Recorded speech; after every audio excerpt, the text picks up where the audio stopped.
I figured I would record a video on adding some assets to an already rigged model, just in case you wanted to learn how to do that.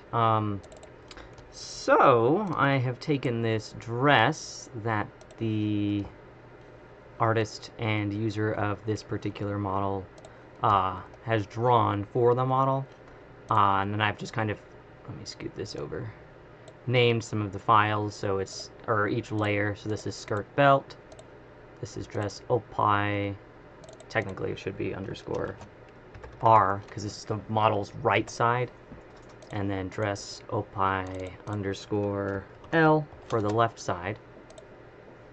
And you'll notice the, like, beneath these is that full torso. We've got the top, and then we have this skirt, and then we have just kind of like a shadow that goes under the skirt. So we've got all these little bits here. So let me just rename them on my file that I'll be importing. So this is for the right side. Underscore R. And you don't want any spaces in the layer names. So you'll want to do camel case, so like capital skirt, capital belt. Or you can use underscores like skirt underscore belt. I usually do like dress opie underscore R. As long as there aren't any spaces, then what this will do is these names will correlate into into Live2D as their IDs. So here we are. We've got our fully rigged model, all of our layers, and all of our crazy stuff. So I'll kind of show you what I do to get these new parts added. So this is like the main model. I'll just kind of put all of her in one folder. And then let's import our yellow dress Photoshop document. And then this character's name is Chamomile. Boop. And we're going to add all layers as a new art mesh. Bam. And this was drawn kind of to fit over the model. So we've got the dress that's here, the art assets rather. So you'll see it gives you the name of the file, the name of the folders, and then this is why it was kind of important to make sure that your names don't have spaces, because then it will import in here without issue, and it will automatically give your art mesh an ID name. The ID is important when you're in VTube Studio, because if you were to want to recolor something in VTube Studio, if it doesn't have an ID, it would just be like art mesh 0 all the way up to like art mesh 875 or something. So that's kind of why I do that. And then the shadow is drawn as a separate layer, so that it can kind of be moved around without creating any gaps. And I can also set it to multiply. So we'll just kind of get started here. Let's hide our base model, and we'll go on ahead and just kind of start from the basics. I will save a new version just in case I mess something up. So this will be underscore V0. Actually, I'll do V1 for version 1. Perfect. And let's go ahead and create an art mesh, because right now you'll notice the art mesh, or what will be deformed, is only a square. So if I try to like make this character, like, you know, maybe lean to the right or the left, it's not really able to deform in a way that looks realistic. It just deforms based on the individual point. So because there's only 4 points, there's only like 4 areas that it will deform. And you can do that by clicking auto. I usually do standard. That'll work. Or if you prefer, you can create your own art mesh by hand. And there is, if you click this button, a way to do the mirror edit. So you'll click on that, and it should set the axis at the center of your canvas. This looks like it's a little off center, so I'm going to drag it over here. And then from here, with the mirror edit on, using the plus thing, you can manually create your own art mesh. I don't really do manual creation super often unless it's something that I really need to have deformed in a specific way, like the chest, like objects that are round, or it's kind of difficult to explain. It kind of taps a little bit into what you would know as topology for 3D modeling. Because Live2D is basically, you take your 2D art mesh and you deform it to make it look like it's 3D.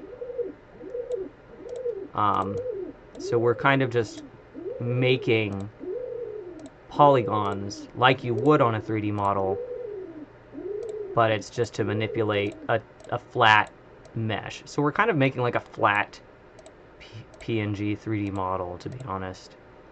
And depending on how you need things to move will depend on how you create the art mesh. So let me go ahead and just cancel this. I'll go ahead and just use the standard because that's fine. But let's create the art mesh for the booba.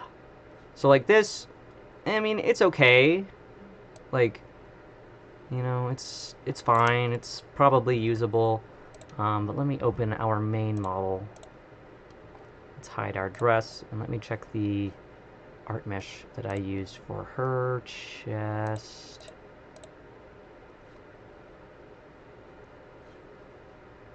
So her chest is all one piece. Let's check out our physics for the chest to see kind of how those move.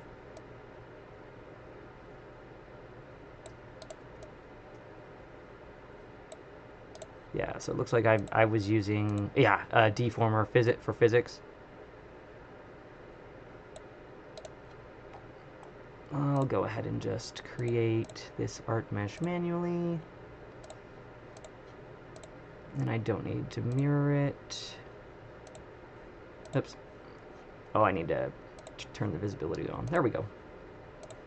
I'll click this pen. I'm going to use the eraser. I'm going to make it really big and erase all of that. And I'll just go ahead and kind of art mesh it manually myself. So I'm going to go create kind of like a row of polygons around the outline of the object so that the outline will deform very clearly, very cleanly. I'll erase that point in a second.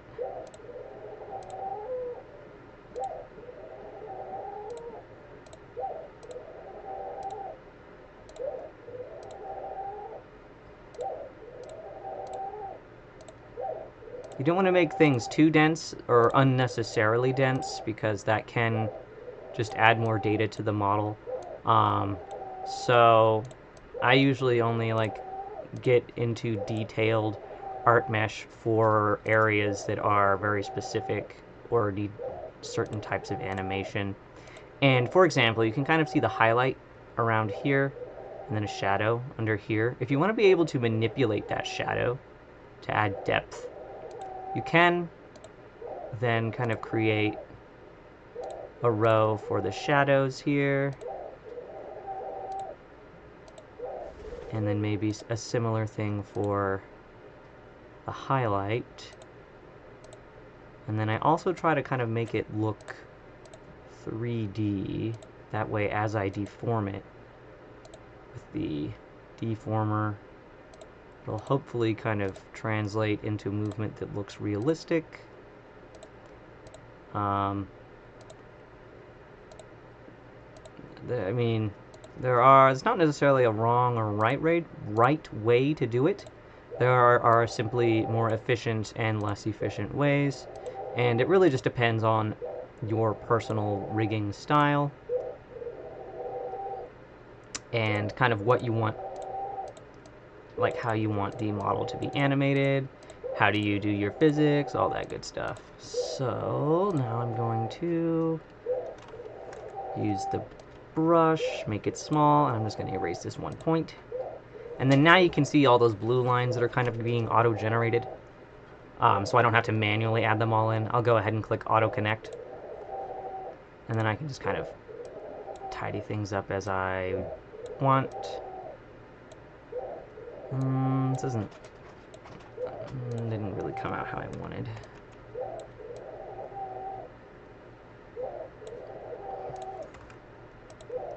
See, or you could have it very simple. But like now there's no points in this area for me to grab or deform. Whereas, you know, if I were to add a row of polygons there, like kind of in the middle like this, and then click Auto Connect. Now I can kind of grab this middle point and it'll kind of deform that highlight. I can control the shadow. So it just kind of depends. There's not really any super specific way it needs to be done. For the left and right opie, these are actually two separately drawn objects, but what I like to do is I'll go ahead and click Edit Form. I'll mirror it horizontally. I'll kind of align it over the other one.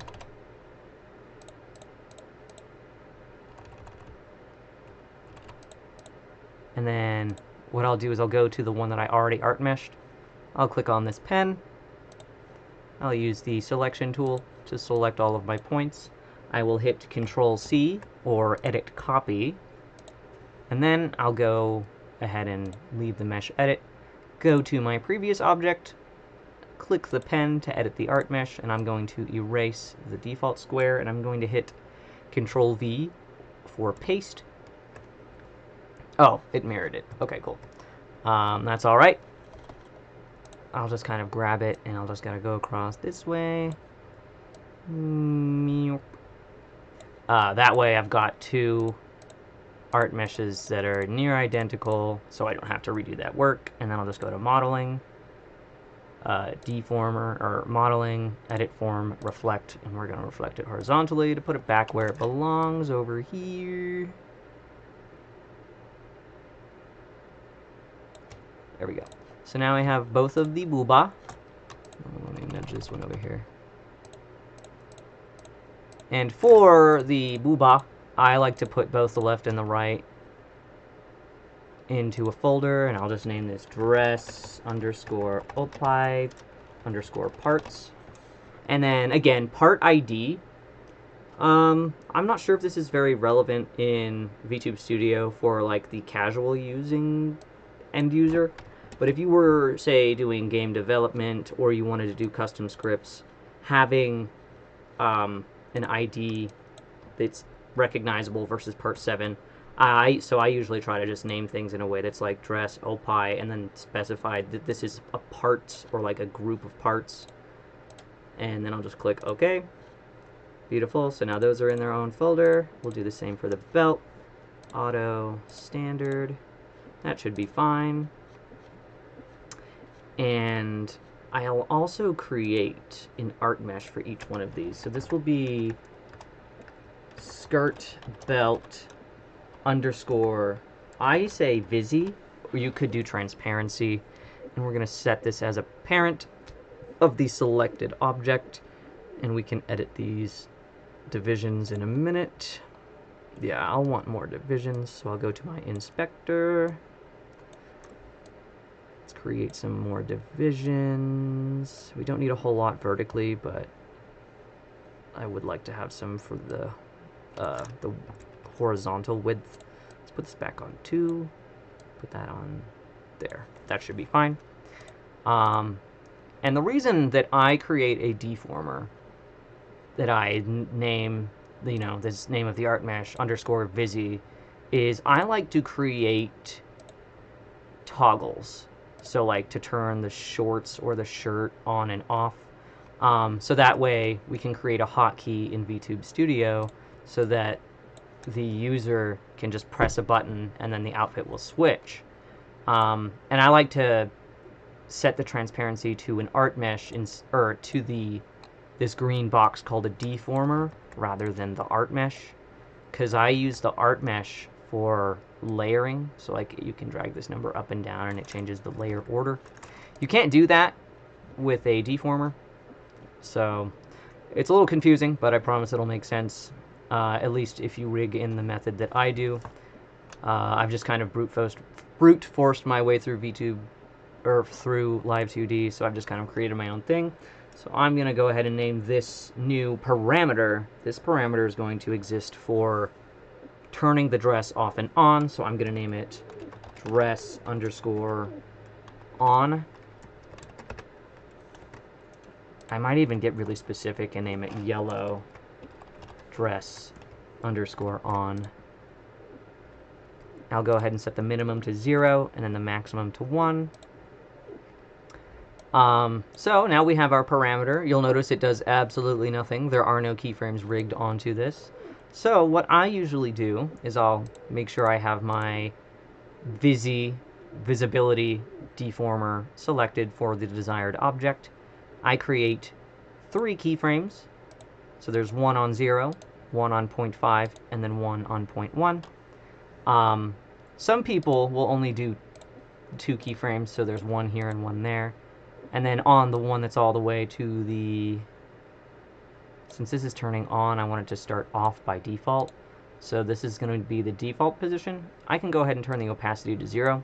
That way, when the model first loads in, this parameter is set to the default range of 0. So when you first load the model, this parameter will be on 0. And then they can activate it with a shortcut hotkey, and that will toggle the dress on. A lot of people like their stuff to fade on.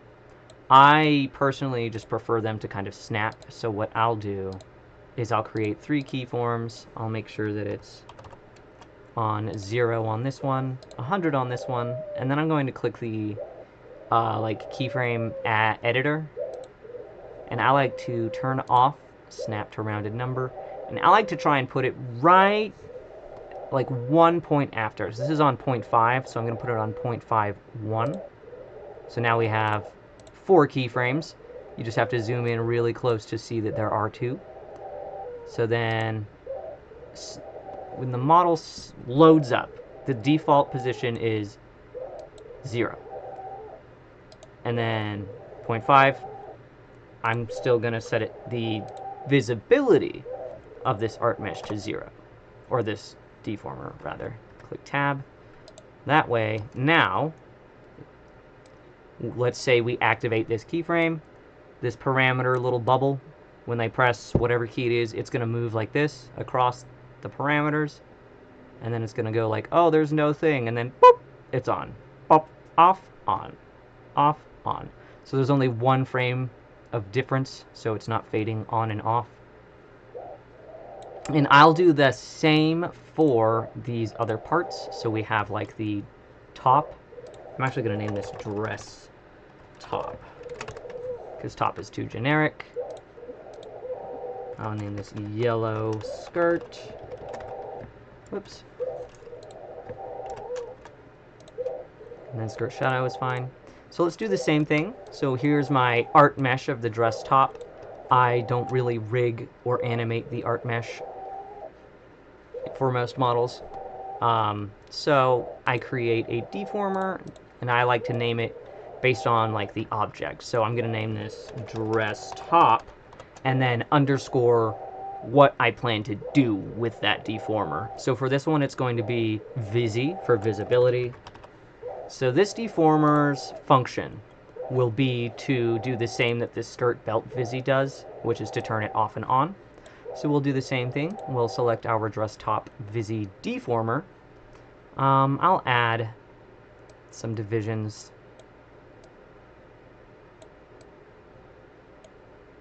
And then, now that we have the visi deformer selected, on my yellow dress on, that will control the visibility, I'll add my 3 keyframes.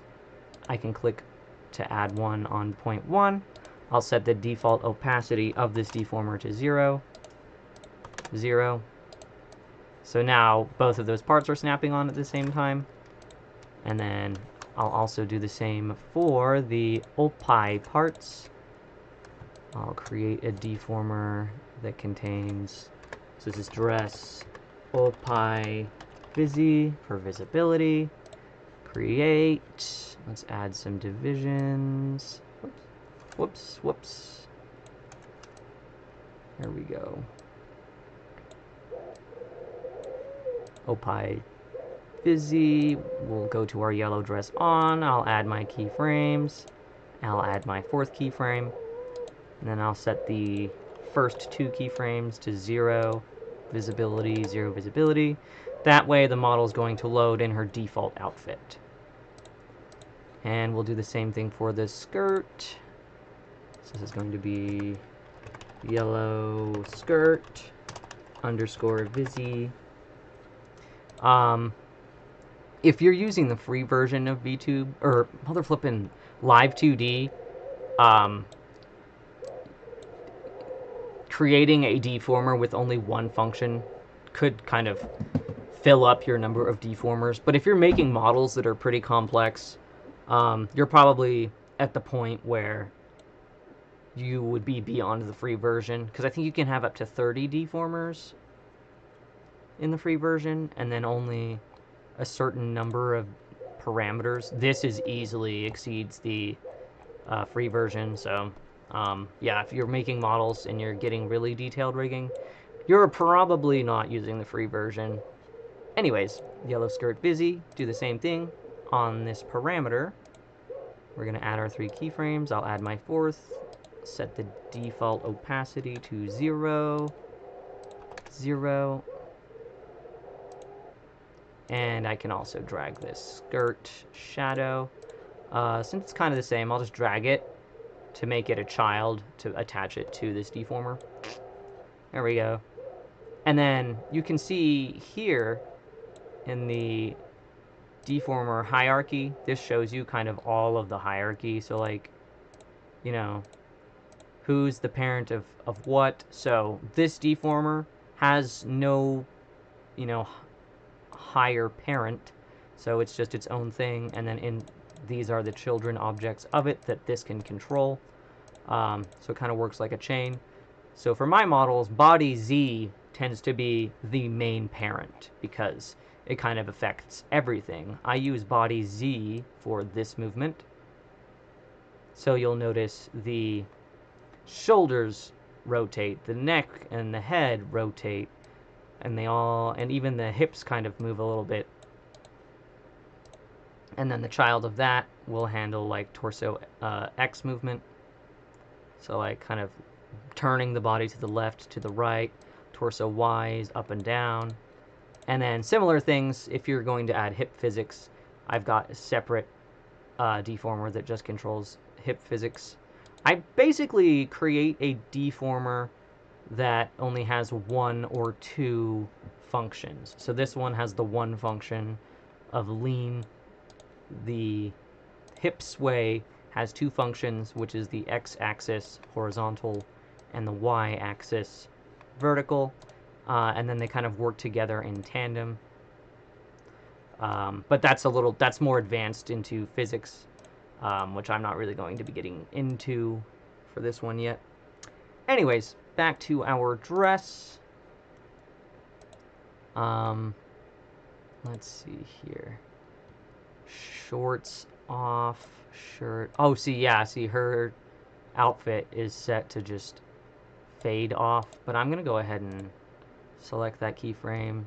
Shirt visi, I want it to snap on and off. There we go. So then I'll just set this to 0, or actually 100, and this to 0. And the opacity is going to be 100 because this is her default outfit that she loads into.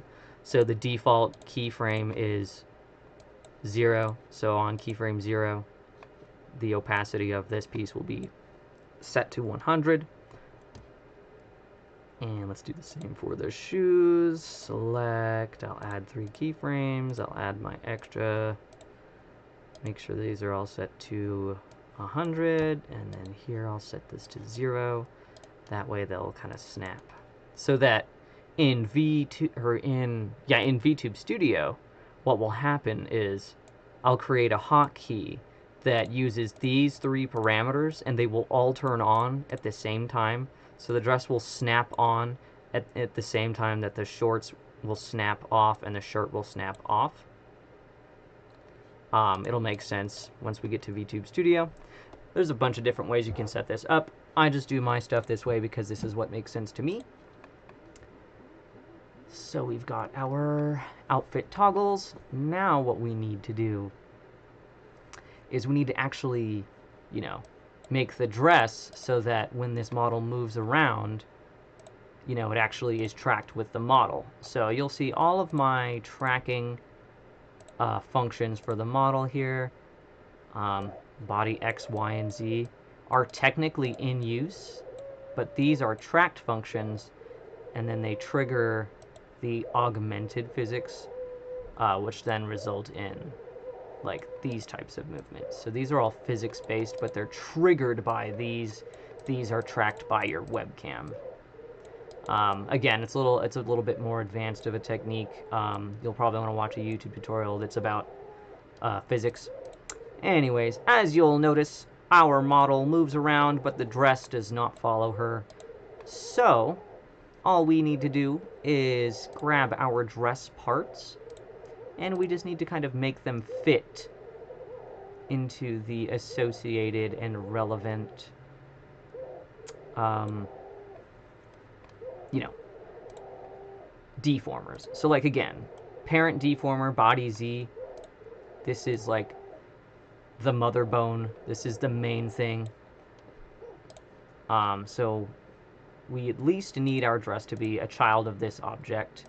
But then because I also want the dress to move with the hips, it needs to be a child of this object. Oh, that was like a deformer to reshape the model. That one's probably not really used. I also want it to kind of move with the breath, so I'm going to probably have to attach the dress deformers onto breath here. So let's find our dress parts. Yellow dress.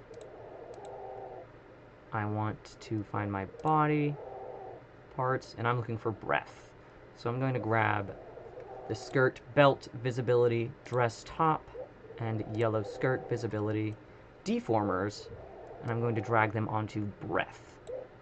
That means these little guys, the yellow dress, is now attached to and controlled by all of these deformers above it. So all of these functions, the hip moves, the dress is going to move. The torso moves, the dress is going to move. It does look like things are kind of not quite what I want.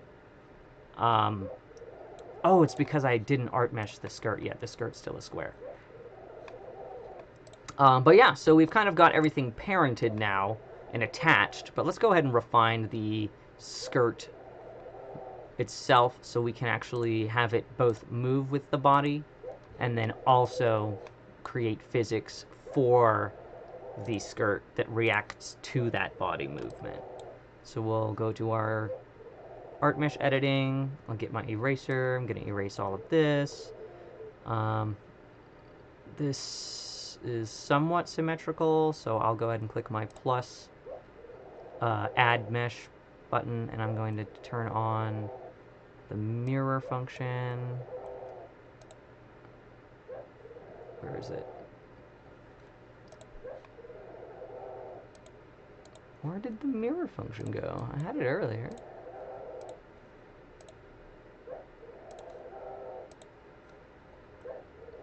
Well, I don't know where it went. That's weird. Okay, well, whatever. It's not perfectly symmetrical, so that's fine if I kind of make it myself anyways. And since this is going to have physics, we'll want to do at least a decent number of points. Again, we can just do the auto, standard, just to kind of get started here. That'll work, and then I'll usually come in and then I'll erase the internal stuff, and then I'll probably erase all of this down here. There we go. So like that's a decent starting point for now, kind of. I don't like those points, so I'll create them manually.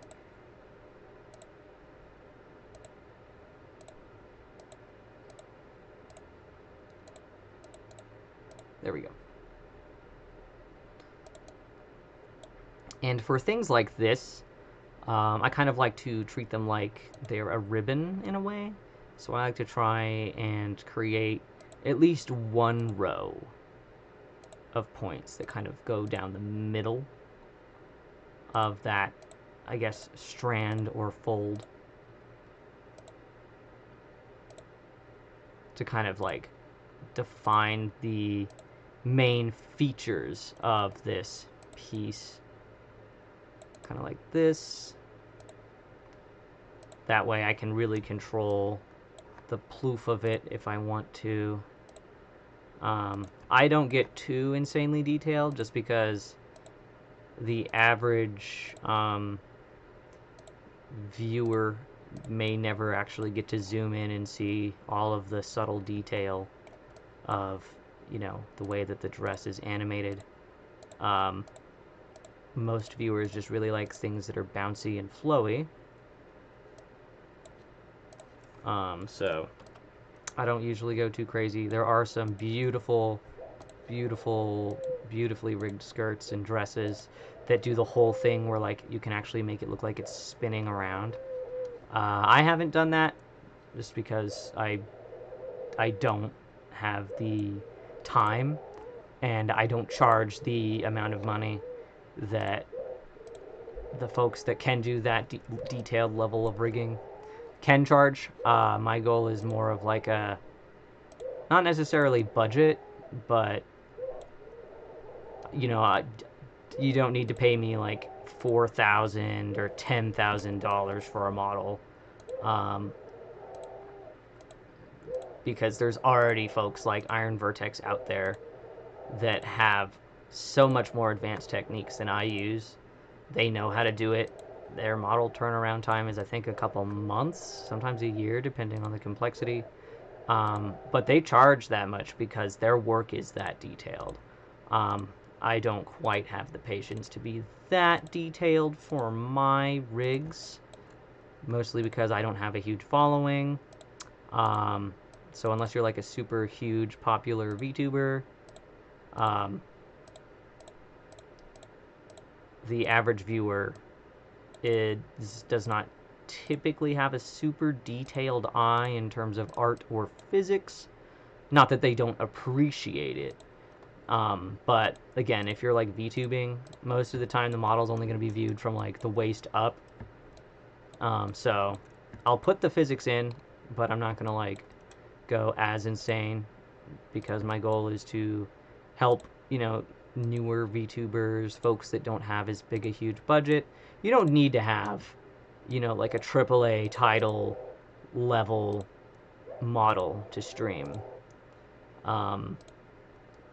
It's so I try to be like the kind of mid-tier model, so I'm not like ultra baby, you know, baby beginner rigging artist, but I'm kind of like that mid-range where it's like it's got some really nice bouncy flowy rigging without having to be $4,000 or $10,000. That's kind of my whole shtick. It's just my style, and you know, every rigging artist has their own different style, the way they do their own things. So yeah, there's some really detailed tutorials out there nowadays as well. When I first started using Live2D back in the Cubism 2.0 days, it was not near as user-friendly as it is now, and there were no tutorials, let alone any in English. The user interface was not in English either. So it's great now that like there's always people coming up with new techniques, and they're always posting videos on how to do those techniques. So if you do want to get into rigging, by all means, YouTube is a heck of a lot more useful now for resources than it was back when I first got into Live2D. And I got into Live2D because I used to use a software called cmoc3, which I don't know if anybody knows about. Um, Same with like the original face rig. It was like the first webcam tracking avatar software. VTube Studio is just insane now. It's crazy. Back in the face rig days, you could only have 3 or 5 hotkeys, and that was it. So, you know, I just have to be the cringe guy that's like, I was doing it before it was cool. Just because I'm a nerd and I like to get into these weird softwares and hobbies. But it's super cool that VTubing has become so big and that people can make a living off of it.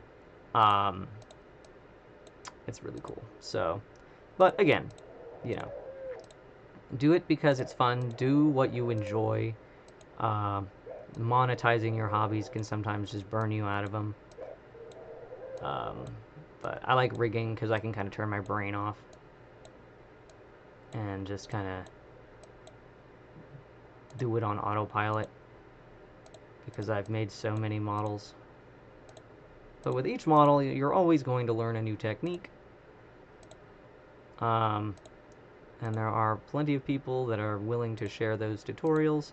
I'm quite a bit behind because nowadays I have a real job, a real life outside job, so I don't get to be an artist all day long, which was great. But I was making like, I think 300% below poverty wages. So pay your artists, please. Because yeah, it's rough out there. Anyways, I'm just kind of rambling while I create the mesh for this dress. I might be going a little too crazy because usually I just use basic movements with the deformer, so I don't really go too crazy, but I like to go ahead and make the mesh pretty okay. Auto connect, sure, that'll be fine.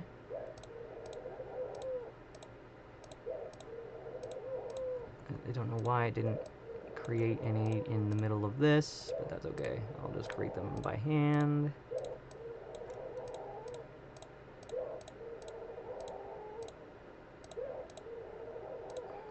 Auto connect, there we go. Oh, I forgot there's a gap. Cancel, let's edit this. Let me add an art mesh here. Auto connect, checkbox, there we go. Beautiful. It's not perfect, but you know, it gets the point across. For the skirt shadow, yeah, the auto-generated one is fine. Perfect. Alright, so these, now that these all have a bit more deformation or definition, now in theory, when I use the body lean, yeah, see, now it moves a bit better with the hip. Oh, but see, you can still see kind of her base hip underneath it. Oh, but it might just be because the art mesh itself isn't drawn large enough. That's okay. I'll just kind of grab it and just scoot that out a little bit. There we go. Now when we move our hips, just want to make sure that the body underneath isn't being shown. You don't necessarily have to have a full body underneath all of your layers. I'm just a little freaking insane, and I like to add those because it makes changing the outfit easier. So I don't have to like draw another version of the chest. That's just me. I like to try to make my stuff as modular as heck. Alrighty, so we've got our body movement. So that's moving good. The boobas aren't attached yet, but that's okay. We're focusing on the other parts. Yeah, see, so now when we're turning to the side, you can see how her body kind of slides out from behind the dress. So we need to kind of identify why that is happening, and usually it's because the deformer may have more or less part or division. Let's see, her torso, belly, or torso compared to the dress top, and then torso compared to the skirt. Yeah, I think the skirt just needs more divisions up here to try and that way when it moves. Well, let's see. Oh wait, no, there's body XY that the dress needs to be attached to. So let me grab my dress deformers, and they need to be on body XY. And now when we move, there we go. Okay, it was just needing to be a little further down the chain.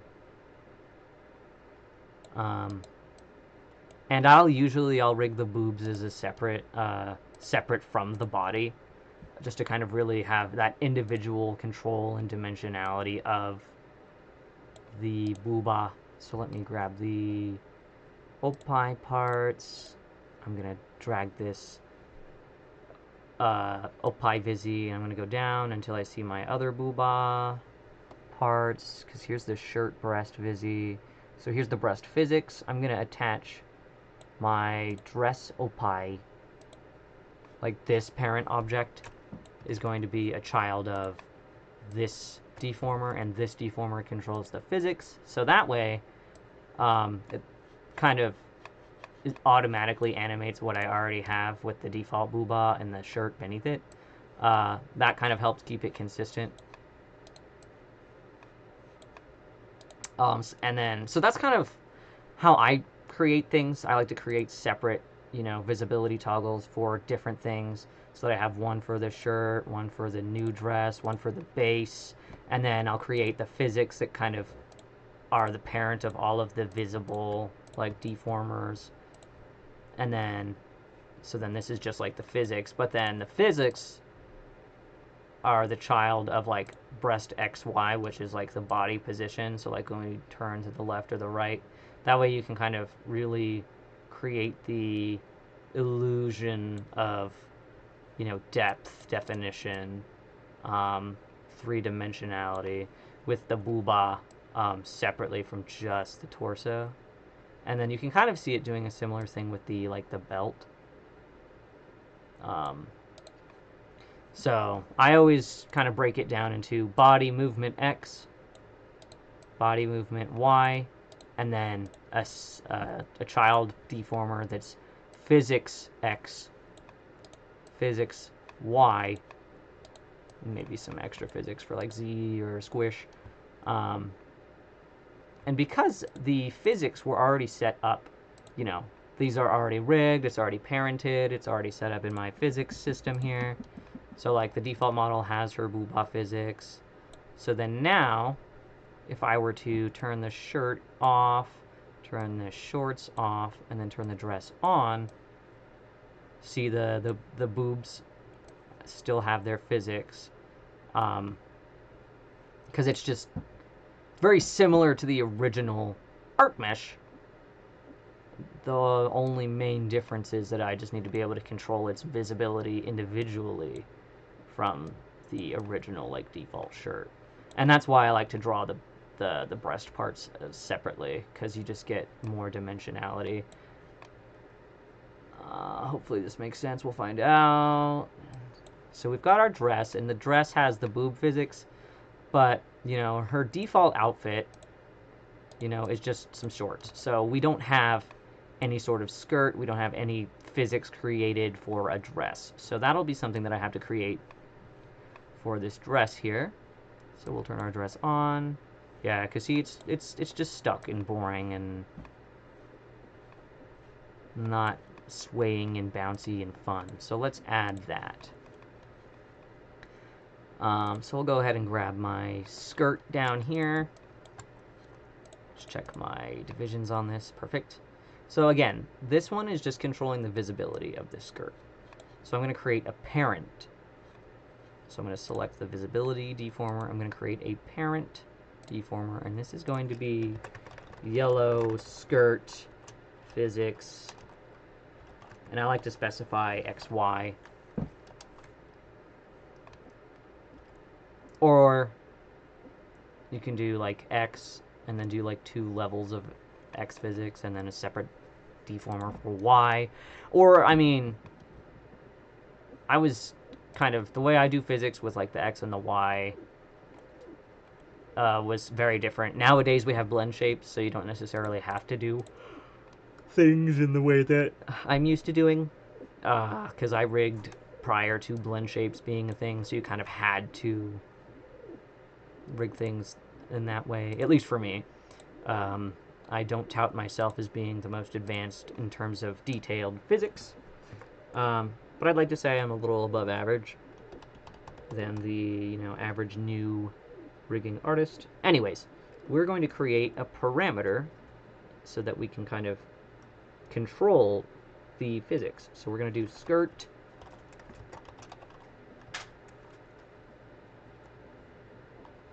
physics X. Copy, paste. We're going to do a negative value and a positive value. And you're kind of going to think of it a little bit like a pendulum. So this is the neutral state, so it's like the middle state. This will be all the way to the right. This will be all the way to the left. So I'll go ahead and start with the right, and I'll usually just kind of grab it, just kind of vaguely just use a deformer. And like this is plenty enough to kind of get the point across. Like, look, my dress moves, it sways. It's very simple, very basic, but depending on how the model is used, or like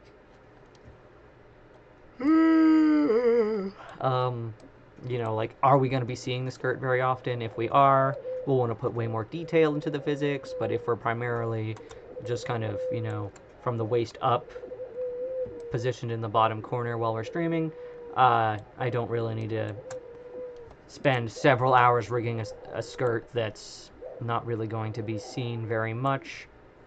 So again, it really just depends on like the purposes of your model, your budget, all that good stuff. I like to try to keep my models relatively budget friendly so I don't go too insane. I say as if I haven't, been commissioned to do only a half body model and then I create a full body model because I am insane. That's okay. I'm just a little crazy. But now you can really like use this tool up here to kind of manipulate this interior mesh a little bit. There we go. And I try to be a little conservative on my physics because I don't want it to be like, I have to make sure it keeps the body underneath hidden. It's kind of tricky, so let me just like copy these.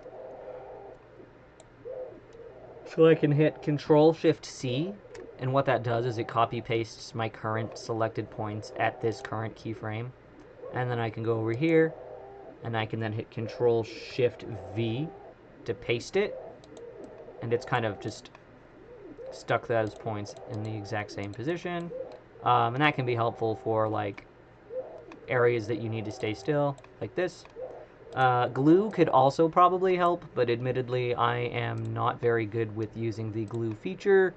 I have a boring real life job, so I don't get to tinker with Live2D, or Live2D cubism as much as I used to. So I haven't learned how to more efficiently use glue. And then, now that we've kind of got this movement here for the right side, I can go ahead and manually create it for the left, or I can just click on this keyframe, click this little hamburger menu, and then I can do reflect motion, and we are going to reflect it horizontally. So now we have the dress that kind of sways, left to right, left to right. Cool. So let's go ahead and save that. And now let's go into our physics settings. Here's my cool, default outfit. Let me turn those off. Let's turn the dress on. And you'll notice my physics aren't doing anything. It's because we need to actually create them. So we'll do add. I'm going to create skirt physics. Actually, I just name it Y. I'll just name it skirt X. Input preset. I will go ahead and use my body input as a default preset and clothes light. Cool. Again, why isn't it doing anything? Because you need to specify the output. So let's go to output, and it's like, okay, what parameter do you want to kind of activate or utilize? So we want to do the new one that I just made, which is skirt physics X. There we go. So now it's moving. It does kind of look like it's reversed, so I'm actually going to go and I'm going to click reflect. There, that looks a little bit better. Looks a little rigid. Not as flowy as I would like it to be. So let me go ahead and I'll just add a bit more duration.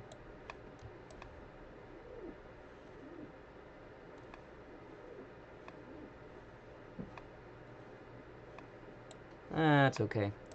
But if you want to try to make it, a little extra flowy, we can actually create a second set of skirt underscore physics x2. Negative, positive. And I'm actually going to use this same, so I'm actually going to get rid of the y. Whoops. Skirt physics X, and I'm going to create another set of keyframes. And it does start to get confusing because it looks like there's only 6 keyframes, but there's actually 9. So just kind of think of it as neutral, neutral. So now we're in neutral, neutral, and then to the right. So I'll just kind of do some movement for this area. I'm going to try to just keep it kind of on the ends of the dress since it's going to be secondary to the primary movement. And we'll just kind of exaggerate the swoosh so it's like that. I'll do reflect motion horizontally. And now it's going to be to the right, neutral. You can see we have this, but then notice when I go to the right, it kind of goes away. And this is what blend shapes is for. You could honestly do a blend shape instead. So, but I would have to redo this rigging, so I'm not going to bother with doing blend shapes. But again, this is kind of how I rigged before blend shapes were a thing. So now that I have neutral state to the right, I'm going to do right state to the right.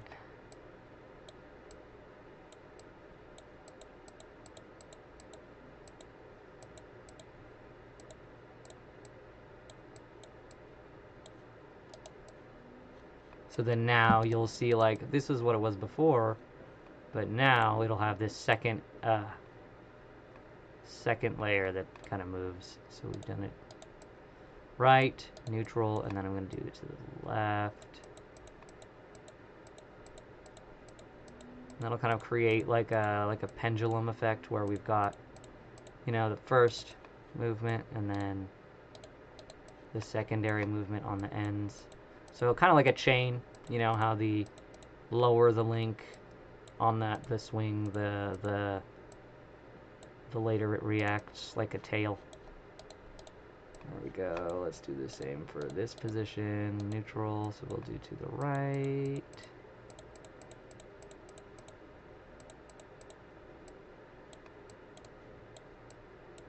And sometimes it looks horrible, sometimes it doesn't, so I'm starting to run out of spoons here, so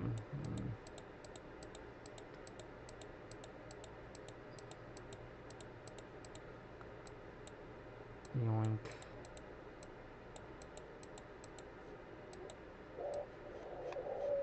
Yeah, sometimes it can get a little weird and messy. Again, I do not tout myself as someone that's super great at skirt physics. Save. And now when I link them both together, you should get, you know, movement that's kind of like this. The skirt is kind of acting a bit strange, so what I'm going to do is I'm going to click on this parameter, and I'm going to click, what is it? I think it's extended interpolation. Yes, and instead of linear, I'm going to do ellipse.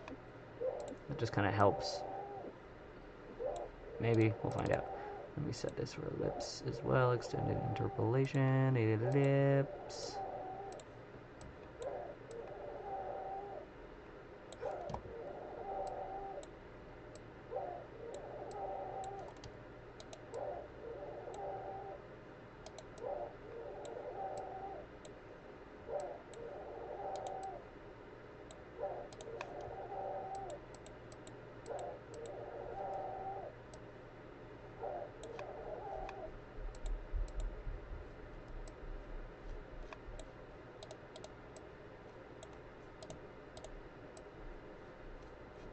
Sure, cool. That should be fine.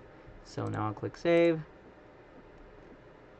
Go back to my physics settings. Let's turn our default outfit off, our dress on. We have our basic, you know, skirt physics X1 moving. But now what I'm going to do is I'm going to add a secondary pendulum, and I'm going to add my second layer of skirt X physics. There we go. And see now how it kind of like, see how the kind of the bottom of the skirt kind of has some extra stretch and drag. And I can actually make it a little longer. Yeah, see, that makes it way more flowy.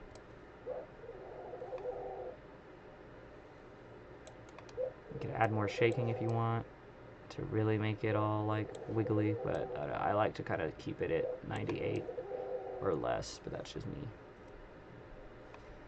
See, so now we have our flowy, you know, left and right physics, but we need our body up and down physics because, like, we've got a little bit of movement going on there, but it's not like, you know, when you, like, go down, the skirt kind of goes poof, kind of follows the secondary animation. So we're going to create that. Same thing. Now I'm just going to create a parent of yellow skirt physics X. I'm going to just create another deformer yellow skirt underscore physics Y.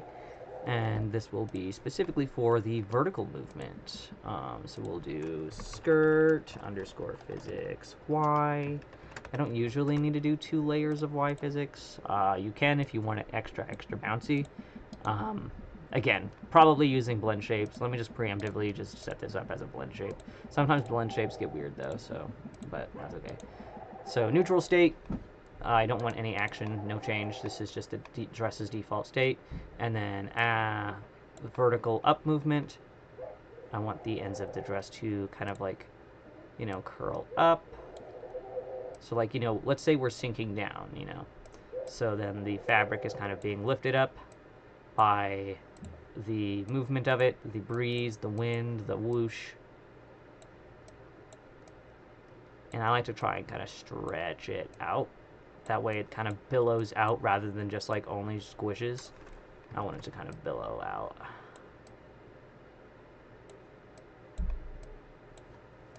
So we've got that upward movement, and now we'll do the downward movement. So things kind of like, you know, they shrink down, they kind of come in together, kind of bundle up together. So we have our up and down movement. So it's like boing, boing, boing. There we go. So hit save.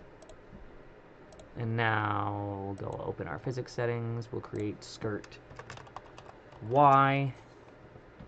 Input, I'm going to do body Y. Clothes light. And so body Y, position X. So that means like as it goes this way and that way. So let's go ahead and we'll attach our dress physics now. Skirt physics Y. There we go. So now let's turn off our outfit, turn our dress on. So now when my character goes up and down, oh, the physics are reversed. Let me kind of click reflect. There we go. So now when she goes down, up, down, up, down, up, down. And the physics will look a little bit different in VTube Studio. They don't always display quite the same. Let me go ahead and kind of add a duration. Let's make it a little longer, just so it's a little flowier.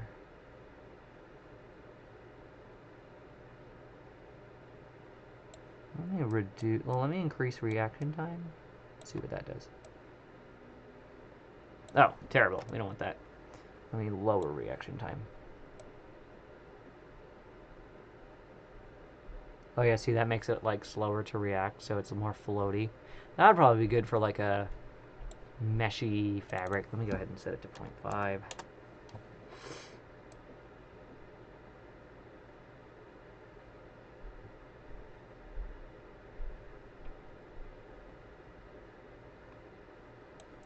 Its overall acceleration do.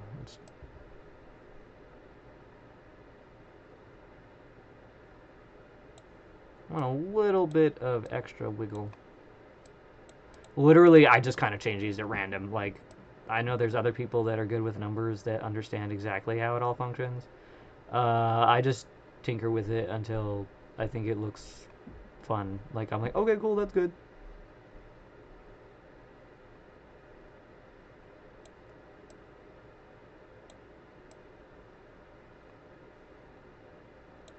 Oh, I can see a little bit of something when she's in that body. Left state. What is that? Let's find out. Let me turn the dress off. Oh, it's part of her hip. Okay, I can fix that. I'll just go to my other layer and we'll get that fixed. Let me turn the dress off. Shorts off. Dress off. Okay, so it's not the hip X movement. It's probably torso movement. Yeah, okay. So let me find my leg. My leggy. Leg parts, body. Oh, is that not rigged to anything? Oh, well, that's what this keyframe is there for, so now I can rig it here. Just to kind of clean that up. Again, glue could probably fix this, but I'm an old fart, and glue was not an option back in my day. And I'm just not up with the times. There we go. So I just kind of like, I'll use deformers and manually like keyframe the art meshes to line up. I'm sure glue would make this a heck of a lot easier, but alas. There we go. I'll just move this over this way. Tidy this up. There we go. Scoot this back this way so we can get that line art to kind of line up a little bit. Perfect. It's all an illusion, you know. Alrighty, there we go. Save. So I think that's everything for the dress. So let me hit save. Let's hit export for runtime. Oh wait, I have to set the dress to a texture now that I've added it. Yeah, because see, it'll give me the error because I don't have those. Go to modeling, texture, texture atlas. So we'll just go to, sure, this one, why not? I'll double click it, I'll put my art mesh on this, on the empty space of this texture map.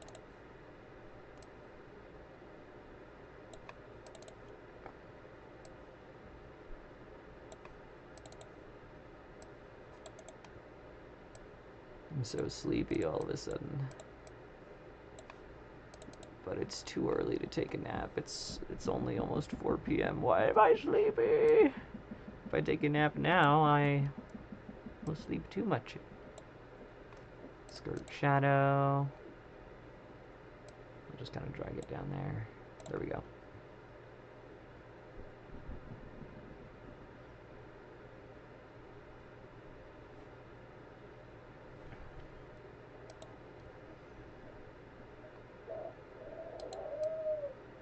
Oh, same thing. I'll create like a separate arm pose, so you know it switches the default arm visibility to a different arm.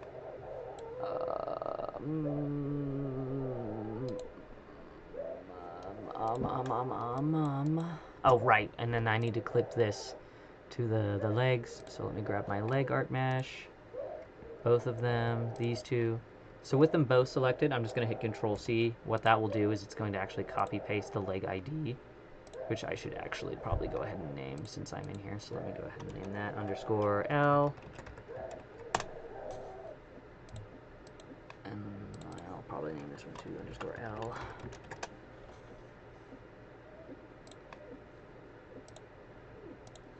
Because otherwise it just like adds numbers to it and it gets weird. Leg _R.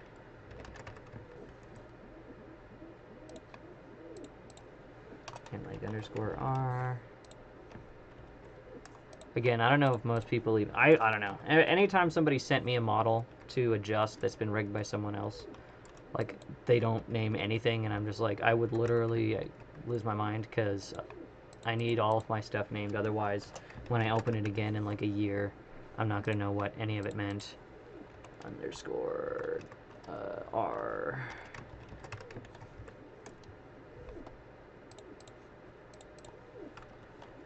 L.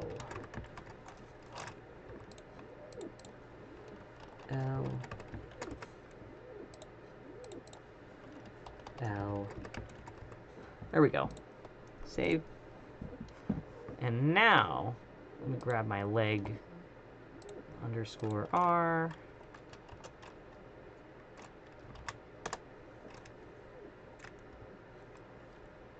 And then my leg L. So I'll select both of these. I'm going to hit copy. So C or Control C. And that's actually going to copy the IDs of both of them. And then I'm going to go to my skirt shadow. And I want this to be a clipping mask. It's going to clip onto only the skin so it won't bleed onto the background. I'm going to just click Control V. And you'll notice it's taken the ID, pasted it there. So now when I hit Tab, this shadow won't float around in the background. It will only affect the layers that it's clipped to, so like the legs. Alright, let's get out of here. Export for runtime. For some problems, please set to output the used masks if the masks are using armatures. I don't know what that error is, but that's fine.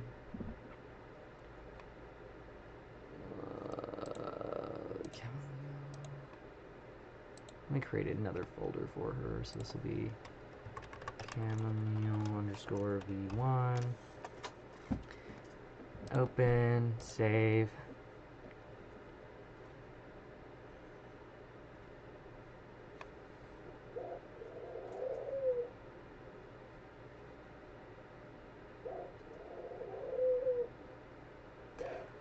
Alrighty, so now that it's exported, I'm going to just copy this stuff from the previous model. So I want the motions, and I'll just copy the rest of this, why not?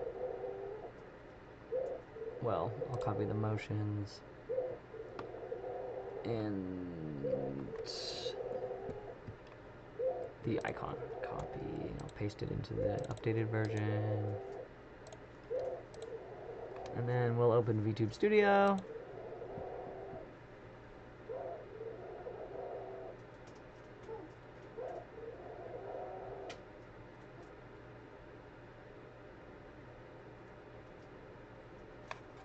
You can do it.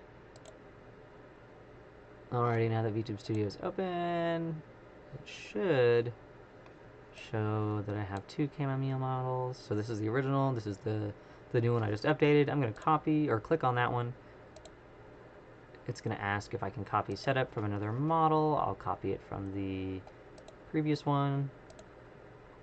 I'm going to copy everything. Click OK. Wait. Yeah, sure, why not? Alright, cool. So there's no visible difference yet. So now we need to actually set that up as a hotkey. So we'll go into our hotkey settings, expression editor. Let's create a new expression. This is gonna be named yellow dress. And now we will use the parameters that we created. So the shorts are going to turn off, the shirt is going to turn off, the dress is going to turn on.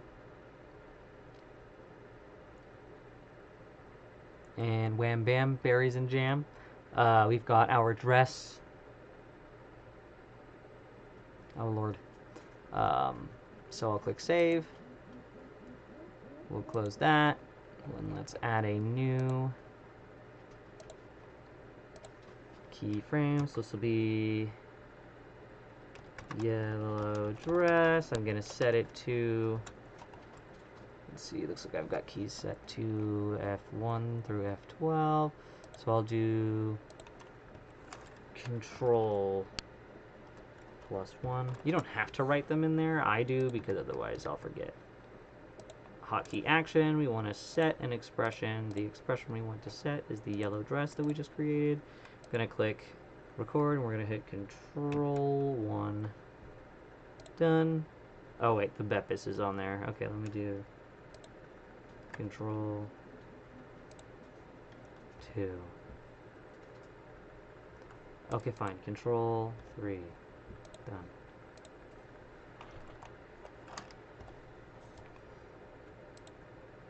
And then I create folders. This is an outfit, so I'm going to put it in the outfits folder. So now when I press Control 3, bam, dress turns on, and everything is beautiful, and we have a dress now. And we can also be extra crazy. We can, you know, close that. We can click the gear icon.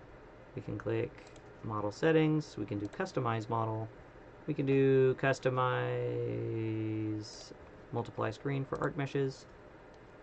And like, just because the skirt was drawn in yellow, look, see the beautiful ID names that we have really make all of this a heck of a lot easier. Otherwise you literally just have art mesh 0 through 1000 and it's terrible. So now we can click on each one, dress by, and we can change the color. Shucks, we can have a pink dress. And if we need to, so like I can set it like to this purple, but see how it's kind of red? It's because it's in multiply. Let's go into the screen. You can kind of blast some color into that.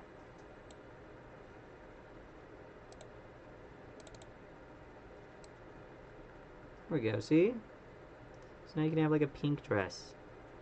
Make it pink, make it blue, you know, you could do the whole Sleeping Beauty thing. So I'm just going to copy that. And I'm going to click on this, turn it on, paste, paste, turn this on, paste, paste, turn this on, paste, paste. We can make the skirt belt a different color.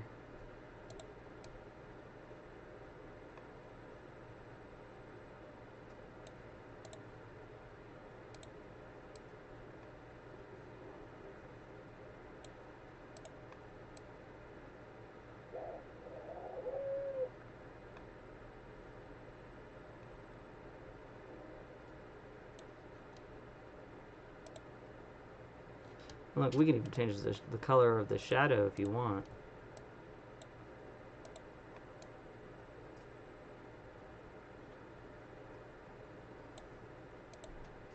So then we'll click OK, and then I'm going to go over here to hotkeys and expressions. I'm going to create a new hotkey. This will be dress color pink, and I'll set it to Control 4. Hotkey action, this is going to be art mesh color preset. We're going to hit record, and now I'm going to do Control 4, done. That's part of an outfit. So now when I press Control 4, I can change the color of the dress. Very cool. We love it. And I think that's pretty much it. Yeah, I think we're good. I think we've got it updated. Alright, yep. That's it. Hope this makes sense. Good luck, and I'm gonna take a nap now. I'm sleepy. Bye.